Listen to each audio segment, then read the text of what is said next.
Saya seorang Muhammadiyah memutuskan puasa hari Sabtu, lalu negara mengumumkan puasa hari Ahad. Saya ikut mana? Lalu kata yang datang dari kelompok ini, atiullah wa atiur rasul wa ulil amri minkum. Taatlah kepada ulil amri. Kata yang Muhammadiyah, ulil amri itu Din Samsudin, bukan Jokowi. Karena ini kan tidak diangkat berdasarkan surah. Coba tengok tafsirnya. Ulil amri itu ulama, bukan pemimpin. Ini demokrasi, kata dia. Kata yang satu lagi, kamu kalau nggak mau ikut presiden, bakar aja KTP-mu, bakar aja SIM, pergi tinggal ke hutan sana. Akhirnya kelailah. Kenapa pertentangan ini terjadi? Karena sidang isbatnya diekspos. Akhirnya 2 tahun belakangan ini muncul ide, jangan lagi sidang isbat itu diekspos sehingga semua nonton.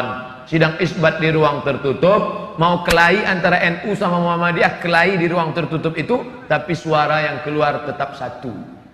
Itu yang terjadi di Mesir. Antara hisab, ilmu astronomi, dengan ru'yah yang pakai itu dikombinasikan. Jadi hisab dengan ru'yah bukan dikonfrontir, ditabrakkan, tapi dikombinasikan. Maka yang mestinya keluar itu satu suara. Sudah terwujud 2 tahun ini bisa satu suara, karena waktu itu sidang isbatnya tertutup, nanti yang keluar adalah langsung satu kata. Dengan ini kami semua ormas sepakat bahwa besok adalah 1 Ramadan. Walaupun bisik-bisik di dalam katanya ini mereka Ustadz seperti arisan, untuk tahun ini Muhammadiyah, untuk tahun depan NU. Wallahu alam, betul atau tidak, tapi yang jelas mampu mempersatukan. Andai ini terjadi, satu, amat sangat baik, bagus, positif. Orang luar agama kita tidak membenturkan kita. Andai balik ke lagu lama, dibenturkan antara ormas dengan negara, ikut mana? Saya pribadi menyarankan istafti qalbak wa in aftakal muftun. Ikutlah apa yang engkau yakini benar menurut engkau, walaupun 1000 orang berfatwa, memberikan fatwa kepadamu.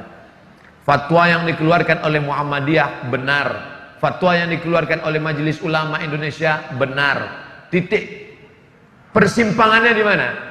Penetapan pada angka minimal. MUI, NU menetapkan angka 2 derajat. Jika 2 derajat, maka dia dapat dikatakan hilal. Bila kurang dari 2 derajat, 1,5, bukan hilal.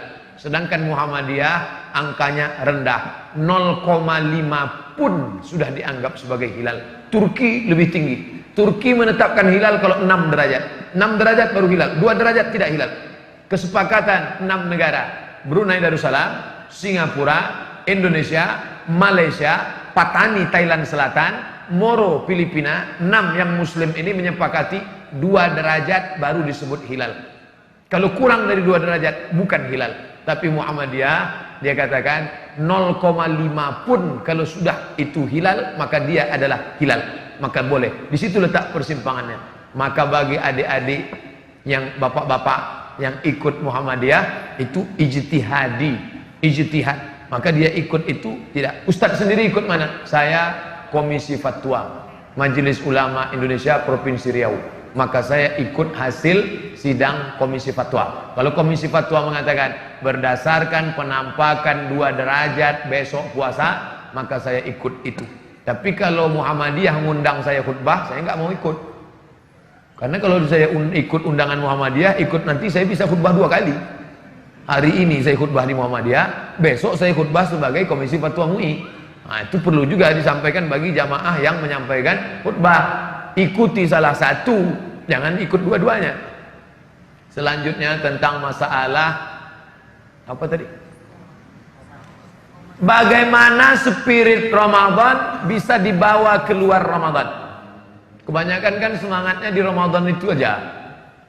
Terlihat dari masjid-masjid yang pakai tenda keluar. Sampai tendanya itu keluar kalau pada tanggal 1 sampai 2. Lalu kemudian habis itu babak semifinal. Habis itu final, akhirnya adalah malam Idul Fitri, itu kembali ke pemain inti. Pemain naturalisasi kabur semua sudah. Makanya kalau kita pahami, makanya tadi awal kajian kita kalau ingat, coba ingat. Di awal kajian kita tadi adalah judulnya, jangan jadikan agama sebagai seremonial, rutinitas. Rutinitas Ramadan, rutinitas Sya'ban, rutinitas Rajab. Jangan jadikan sebagai rutinitas. Maka pahami maknanya. Syawal artinya, kita lihat penggunaan kata Syawal. Ini tiang neraca timbangan. Timbangan zaman dulu, bukan timbangan duduk, timbangan yang pakai tiang. Di sisi kiri ada alat penimbang, di sisi kanan ada alat penimbang. Ketika diletakkan barang yang ditimbang, lalu salah satunya naik ke atas, yang satu turun ke bawah. Yang naik itu bahasa Arabnya Syawal. Naik ke atas artinya Syawal. Ekor ayam turun ke bawah, ekor sapi turun ke bawah, ekor kucing turun ke bawah. Tapi ada binatang yang ekornya naik ke atas, itu disebut dengan Syawal. Apa itu? Ekor kalajengking. Naik ke atas. Kemudian ketika onta musim panas, moncong onta dikerubungi lalat, maka onta menaikkan ekornya ke atas untuk mengusir lalat, maka itu disebut dengan Syawal. Maka makna Syawal adalah peningkatan. Makanya setelah Ramadan disuruh puasa 6 hari. Untuk apa puasa 6 hari? Semangat di bulan Syawal, semangat di bulan Ramadan, dilanjutkan ke Syawal. Itu dipahami maknanya dengan baik. Sudah saya pahami dengan baik, tapi tetap juga molor sholat subuh jam 6:30 Pak Ustaz. Maka sering-sering ngelihat orang sakit. Sering-sering ngelihat orang sakit itu membangkitkan semangat ibadah. Bagi yang sedang down sekarang, udah dengar ceramah nggak juga ngecas, nggak naik juga, maka pulang dari sini langsung ke rumah sakit. Kalau security-nya nanya, "Mas, mau jenguk siapa?" Semua yang sakit mau saya jenguk. Ikuti orang mati. Man syahidal janazata, siapa yang ikut jenazah hatta tusalla alaiha, sampai solat jenazah, lahu qirat, dapat 1 pahala. Wa man syahidal janazata, siapa yang menyaksikan jenazah hatta tudfana, sampai dikubur di liang lahat, lahu qiratan, dapat 2 qirat. Sahabat bertanya, wa mal qiratan ya Rasulullah, apa itu 2 qirat? Apa kata Rasul? Mithlul jabalainil azimaini, seperti 2 bukit Uhud yang besar. Maka apa manfaatnya melihat jenazah terbujur kaku, yang dulu kaya raya, yang dulu profesor, doktor, penguasa, yang dulu hebat, masyhur, ternyata kalau mati yang dibawa hanya amal juga.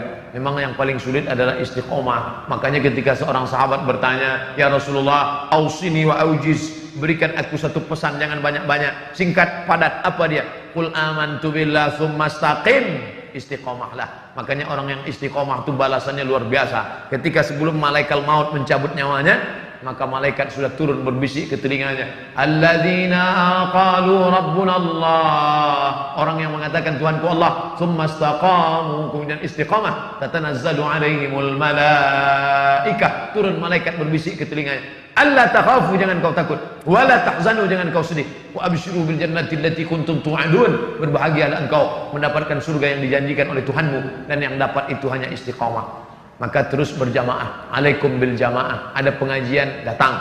Ada kajian-kajian dekat rumah, di masjid, hadir. Itu salah satu cara untuk istiqamah. Lihat orang sakit, jenguk orang mati, terus berjamaah. Harus ada memaksakan diri. Kalau kena tidak ada, kamu kenapa enggak kajian? Saya ngalir aja lah seperti air. Ngalir apa? Iya, kalau airnya kalau air comberan, ngalir aja lah. Terserah yang di atas aja lah. Apa di atas? Cicak. Harus ada bergerak, ngerti, paham. Wallahu a'lam bishawab.